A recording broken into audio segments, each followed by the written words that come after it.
முதுகலை மருத்துவ படிப்பிற்கான பொதுப்பிரிவு மாணவர்களுக்கு இன்று கலந்தாய்வு தொடங்கியுள்ளது. அது பற்றிய விவரங்களை நமது செய்தியாளர் ராஜ்குமாரிடம் கேட்கலாம். ராஜ்குமார், முதுகலை மருத்துவ படிப்பிற்காக பொதுப்பிரிவு கலந்தாய்வு நடைபெறுகிறது. இதில் எத்தனை இடங்கள் இருக்கின்றன? எத்தனை பேர் இதில் கலந்து கொண்டிருக்கிறார்கள்? ராஜ்குமார்.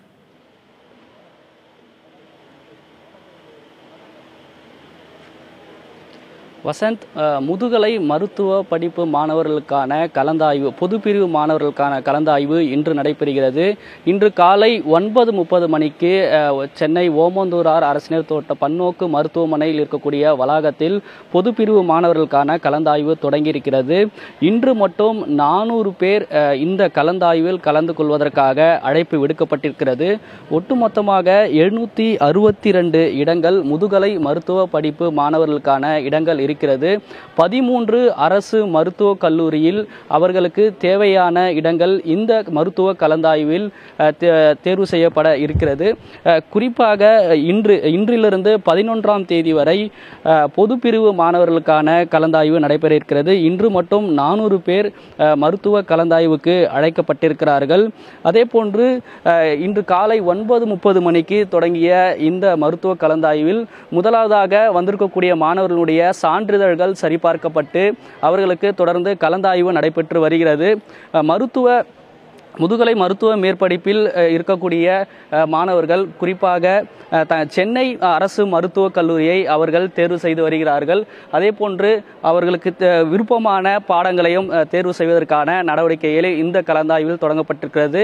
முதல் கட்ட கலந்தாய்வு முடிந்த பிறகு 2ஆம் கட்ட கலந்தாய்வுக்கான அறிவிப்பு இருக்கும் என்று தேர்வுக்குழு செயலாளர் தெரிவித்திருக்கார். தற்போது இந்த கலந்தாய்வில் பங்கேற்றக்கூடிய மருத்துவ மாணவர் தங்கதுரைக்கார் அவரோட பேசுவோம். நீங்கள் எந்த மாவட்டத்தில் வந்திருக்கிறீங்க? இப்போ எந்த கல்லூரியை நீங்கள் தேர்ந்தெடுத்திருக்கீங்க?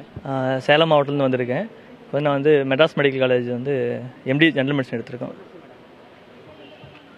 இப்போது நீட்டு தேர்வு மூலமாக முதல் முறையாக இப்போது இந்த தேர்வு எழுதி வந்திருக்கிறீங்க. இந்த நீட்டு தேர்வு எப்படி இருக்குது? இது எதிர்காலத்தில் மருத்துவ மாணவர்களுக்கு எப்படி இருக்கும்? ஒரு பக்கம் இதுக்கு எதிர்ப்பும் தெரிவிச்சிருக்காங்க. அதை பற்றி உங்களுக்கு நீட்டு தேர்வு முறை தமிழகத்தை பொறுத்தவரைக்கும் தமிழக மருத்துவ மாணவர்களுக்கு ஒரு ரொம்ப டிஸ்அட்வான்டேஜ் தான்.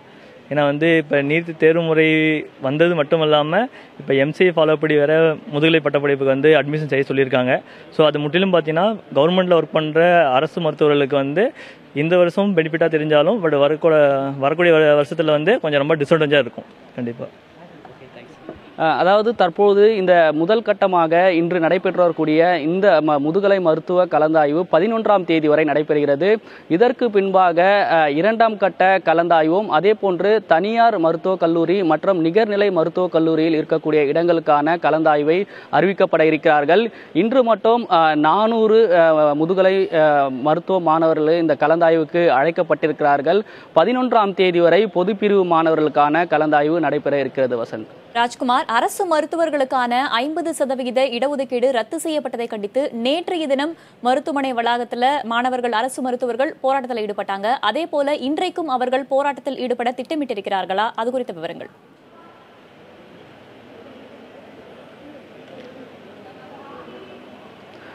மருத்துவ கலந்தாய்வு நடைபெற்றக்கூடிய இந்த இடத்தை பொறுத்தவரை நேற்று அரசு மருத்துவர்கள் போராட்டத்தில் ஈடுபட்டார்கள்.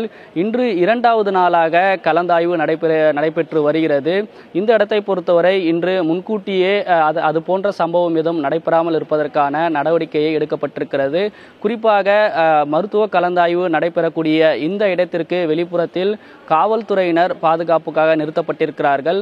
அதே போன்று மருத்துவ கலந்தாய்வு நடைபெறக்கூடிய இந்த இடத்திற்கு உள்ளே வரக்கூடிய நபர்களுடைய முதல் கட்டமாக வரக்கூடிய மாணவர்களுடைய சான்றிதழ்கள்லாம் சரிபார்க்கப்பட்டு கலந்தாய்வுக்கு வந்திருக்கக்கூடிய நபர்கள் மட்டும் உள்ளே அனுமதிக்கப்படுகிறார்கள். அவர்களுடைய சான்றிதழ்கள்லாம் சரிபார்க்கப்பட்டு அதற்கு பின்பாக கலந்தாய்வு நடைபெறக்கூடிய கட்டிட அரங்கத்திற்கு உள்ளே அனுமதிக்கப்படுகிறார்கள். அவர்களுக்கு பெரிய திரை அமைக்கப்பட்டிருக்கிறது. அந்த இடத்தில் அவர்களுக்கு தேவையான விருப்பப்படக்கூடிய மாவட்டத்தினுடைய மருத்துவக் கல்லூரியை அவர்கள் தேர்ந்தெடுக்கிறார்கள். அதற்கு பின்பாக தான் மற்ற இடங்களில் அவர்களுக்கான அலாட்மெண்ட் ஆர்டர் கொடுக்கப்படுகிறது. தொடர்ந்து நேற்று நடந்த சம்பவத்தை போன்று நடைபெறாமல் இருப்பதற்கான நடவடிக்கை இந்த இடத்தில் எடுக்கப்பட்டிருக்கு. வேதவல்லி.